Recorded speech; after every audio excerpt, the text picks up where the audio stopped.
sommes morts au péché, comment vivrions-nous encore dans le péché? Ignorez-vous que nous tous qui avons été baptisés en Jésus-Christ, c'est en sa mort que nous avons été baptisés? Nous avons donc été ensevelis avec lui par le baptême en sa mort, afin que, comme Christ est ressuscité des morts par la gloire du Père, de même nous aussi nous marchions en nouveauté de vie. En effet, si nous sommes devenus une même plante avec lui par la conformité à sa mort, nous le serons aussi par la conformité à sa résurrection, sachant que notre vieil homme a été crucifié avec lui, afin que le corps du péché soit réduit à l'impuissance, pour que nous ne soyons plus esclaves du péché. Car celui qui est mort est libre du péché. Or, si nous sommes morts avec Christ, nous croyons que nous vivrons aussi avec lui, sachant que Christ ressuscité des morts ne meurt plus. La mort n'a plus de pouvoir sur lui, car il est mort, et c'est pour le péché qu'il est mort une fois pour toutes. Il est revenu à la vie, et c'est pour Dieu qu'il vit. Ainsi vous-même, regardez-vous comme morts au péché, et comme vivants pour Dieu en Jésus-Christ. Que le péché ne règne donc point dans votre corps mortel, et n'obéissez pas à ses convoitises. Ne livrez pas vos membres au péché comme des instruments d'iniquité, mais donnez-vous vous-même à Dieu, comme étant vivants de mort que vous étiez, et offrez à Dieu vos membres comme des instruments de justice. Car le péché n'aura point de pouvoir sur vous, puisque vous êtes non sous la loi, mais sous la grâce.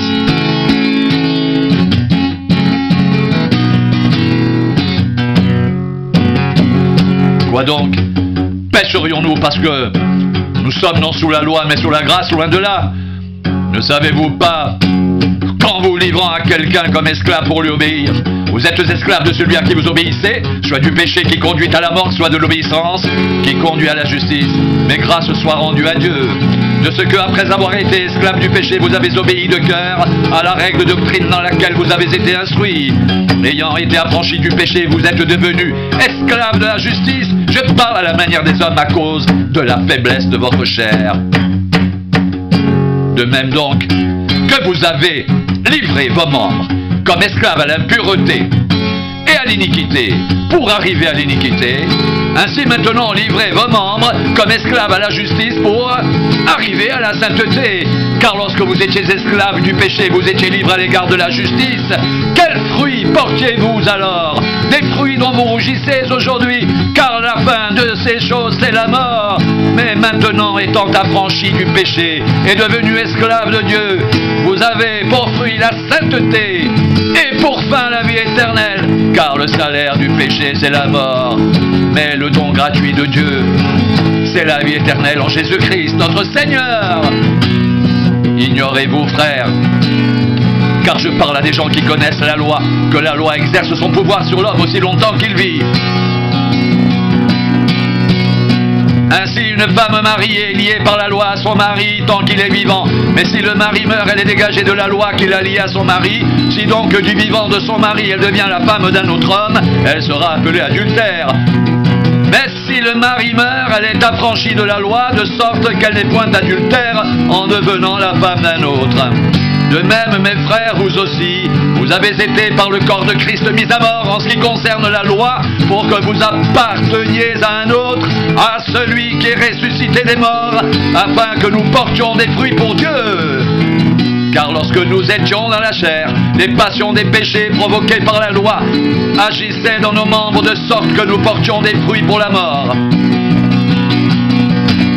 Mais maintenant, nous avons été dégagés de la loi, étant morts à cette loi sous laquelle nous étions retenus, de sorte que nous servons sous le régime nouveau de l'esprit, et non selon la lettre qui a vieilli. Que dirons-nous donc? La loi est-elle péché? Loin de là, mais je n'ai connu le péché que par la loi. Car je n'aurais pas connu la convoitise si la loi n'avait dit « Tu ne convoiteras point » et le péché, saisissant l'occasion, produisit en moi par le commandement toutes sortes de convoitises, car sans loi le péché est mort.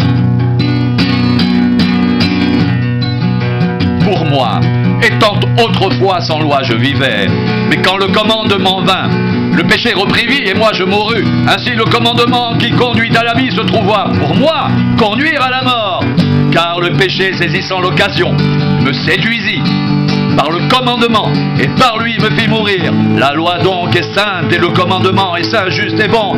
Ce qui est bon a-t-il donc été pour moi une cause de mort? Loin de là, mais c'est le péché, afin qu'il se manifeste comme péché, en me donnant la mort par ce qui est bon, et que par le commandement il devienne condamnable au plus haut point.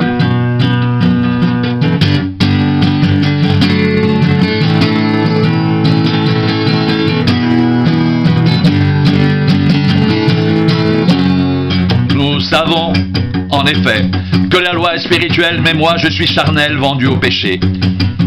Car je ne sais pas ce que je fais, je ne fais point ce que je veux, et je fais ce que je hais. Or, si je fais ce que je ne veux pas, je reconnais par là que la loi est bonne. Et maintenant, ce n'est plus moi qui le fais, mais c'est le péché qui habite en moi. Ce qui est bon, je le sais, n'habite pas en moi, c'est-à-dire dans ma chair. J'ai la volonté, mais non le pouvoir de faire le bien, car je ne fais pas le bien que je veux, et je fais le mal que je ne veux pas. Et si je fais ce que je ne veux pas, ce n'est plus moi qui le fais, c'est le péché qui habite en moi. Je trouve donc en moi cette loi. Quand je veux faire le bien, le mal est attaché à moi, car je prends plaisir à la loi de Dieu selon l'homme intérieur. Mais je vois dans mes membres une autre loi qui lutte contre la loi de mon entendement et qui me rend captif de la loi du péché qui est dans mes membres. Misérable que je suis, qui me délivrera de ce corps de mort? Grâce soit rendue à Dieu par Jésus-Christ, notre Seigneur. Ainsi donc, moi-même, je suis par l'entendement esclave de la loi de Dieu, et je suis par la chair esclave de la loi du péché. Il n'y a donc maintenant qu'une condamnation pour ceux qui sont en Jésus-Christ. En effet, la loi de l'esprit de vie en Jésus-Christ m'a affranchi de la loi du péché et de la mort. Car chose impossible à la loi, parce que la chair la rendait sans force, Dieu a condamné le péché dans la chair en envoyant, à cause du péché, son propre Fils dans une chair semblable à celle du péché, et cela afin que la justice de la loi soit accomplie en nous, qui marchons non selon la chair, mais selon l'esprit.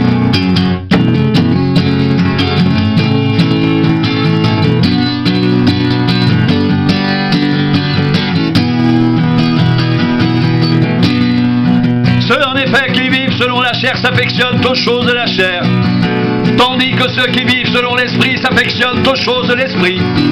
Et l'affection de la chair c'est la mort, tandis que l'affection de l'esprit c'est la vie et la paix. Car l'affection de la chair est une inimitié contre Dieu, parce qu'elle ne se soumet pas à la loi de Dieu et qu'elle ne le peut même pas. Or, ceux qui vivent selon la chair ne sauraient plaire à Dieu.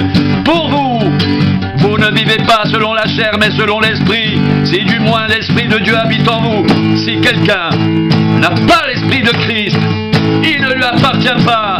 Et si Christ est en vous, le corps, il est vrai, est mort à cause du péché, mais l'esprit est vie à cause de la justice. Et si l'esprit de celui qui a ressuscité Jésus d'entre les morts habite en vous, celui qui a ressuscité Christ d'entre les morts rendra aussi la vie à vos corps mortels par son esprit qui habite en vous.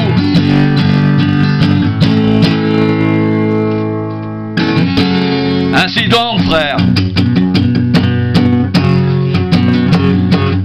nous ne sommes point redevables à la chair pour vivre selon la chair. Si vous vivez selon la chair, vous mourrez. Mais si par l'esprit vous faites mourir les actions du corps, vous vivrez. Car tous ceux qui sont conduits par l'esprit de Dieu sont fils de Dieu.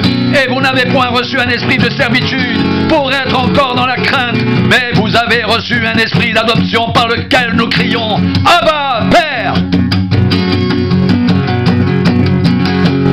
L'Esprit lui-même rend témoignage à notre esprit que nous sommes enfants de Dieu. Or, si nous sommes enfants, nous sommes aussi héritiers, héritiers de Dieu et co-héritiers de Christ, si toutefois nous souffrons avec lui, afin d'être glorifiés avec lui. J'estime que les souffrances du temps présent ne sauraient être comparées à la gloire à venir qui sera révélée pour nous. Aussi la création attend-elle avec un ardent désir la révélation des fils de Dieu, car la création a été soumise à la vanité, non de son gré, mais à cause de celui qui l'y a soumise, avec l'espérance qu'elle aussi sera affranchie de la servitude de la corruption, pour avoir part à la liberté de la gloire des enfants de Dieu. Or, savons que jusqu'à ce jour, la création souffre tout entière les douleurs de l'enfantement. Et ce n'est pas elle seulement, mais nous aussi, qui avons les prémices de l'esprit, nous soupirons en nous-mêmes en attendant l'adoption, la rédemption de notre corps, car c'est en espérance que nous sommes sauvés.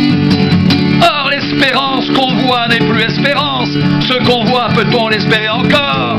Mais si nous espérons ce que nous ne voyons pas, nous l'attendons avec persévérance. De même aussi l'Esprit nous aide dans notre faiblesse, car nous ne savons pas ce qu'il convient de demander dans nos prières. Mais l'Esprit lui-même intercède par des soupirs inexprimables. Et celui qui sonde les cœurs connaît la pensée de l'Esprit, parce que c'est selon Dieu qu'il intercède en faveur des saints. Nous savons du reste que toutes choses concourent au bien de ceux qui aiment Dieu, de ceux qui sont appelés selon son dessein.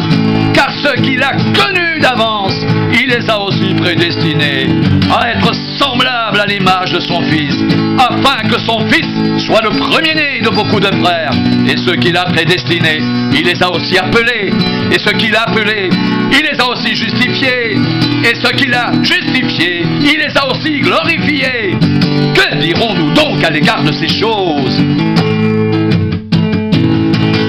Si Dieu est pour nous, qui sera contre nous? Lui, qui n'a point épargné son propre Fils, mais qui l'a livré pour nous tous, comment ne nous donnera-t-il pas aussi toutes choses avec lui? Qui accusera les élus de Dieu? C'est Dieu qui justifie. Qui les condamnera? Christ est mort, bien plus, il est ressuscité, et il est à la droite de Dieu, il intercède pour nous. Qui nous séparera de l'amour de Christ? Sera-ce la tribulation, ou l'angoisse, ou la persécution, ou la faim, ou la nudité, ou le péril, ou l'épée? Selon qu'il est écrit, c'est à cause de toi qu'on nous met à mort tout le jour, qu'on nous regarde comme des brebis destinées à la boucherie. Mais dans toutes ces choses, nous sommes plus que vainqueurs par celui qui nous a aimés, car j'ai l'assurance que ni la mort, ni la vie, ni les anges, ni les dominations, ni les choses présentes, ni les choses à venir, ni les puissances, ni la hauteur, ni la profondeur, ni aucune autre créature ne pourra nous séparer de l'amour de Dieu manifesté en Jésus-Christ notre Seigneur.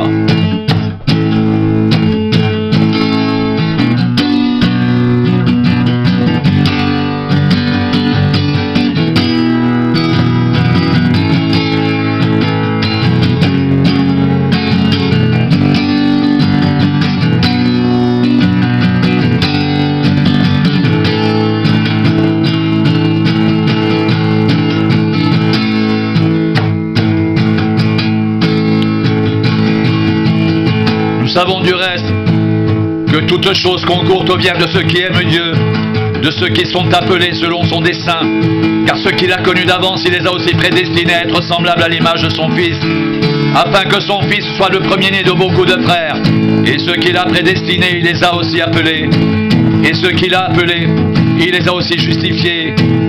Et ceux qu'il a justifiés, il les a aussi glorifiés.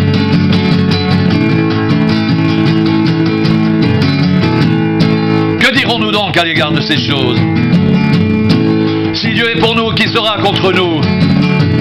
Lui qui n'a point épargné son propre Fils, mais qui l'a livré pour nous tous, comment ne nous donnera-t-il pas aussi toutes choses avec lui? Qui accusera les élus de Dieu? C'est Dieu qui justifie. Qui les condamnera? Christ est mort, bien plus il est ressuscité, et il est à la droite de Dieu, il intercède pour nous. Qui nous séparera de l'amour de Christ? Sera-ce la tribulation, ou l'angoisse, ou la persécution, ou la faim, ou la nudité, ou le péril, ou l'épée? selon qu'il est écrit, c'est à cause de toi qu'on nous met à mort tout le jour, qu'on nous regarde comme des brebis destinées à la boucherie. Mais dans toutes ces choses, nous sommes plus que vainqueurs par celui qui nous a aimés, car j'ai l'assurance que ni la mort, ni la vie, ni les anges, ni les dominations, ni les choses présentes, ni les choses à venir, ni les puissances, ni la hauteur, ni la profondeur, ni aucune autre créature ne pourra nous séparer de l'amour de Dieu manifesté en Jésus-Christ, notre Seigneur.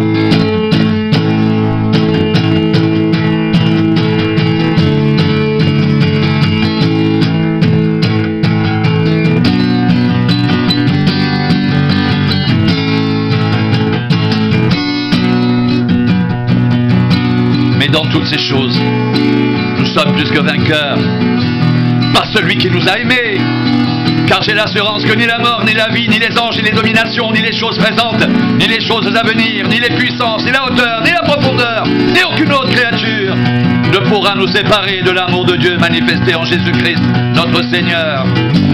Mais dans toutes ces choses, nous sommes plus que vainqueurs par celui qui nous a aimés, car j'ai l'assurance que ni la mort, ni la vie, ni les anges, ni les dominations, ni les choses présentes, ni les choses à venir, ni les puissances, ni la hauteur, ni la profondeur, ni aucune autre créature ne pourra nous séparer de l'amour de Dieu manifesté en Jésus-Christ notre Seigneur.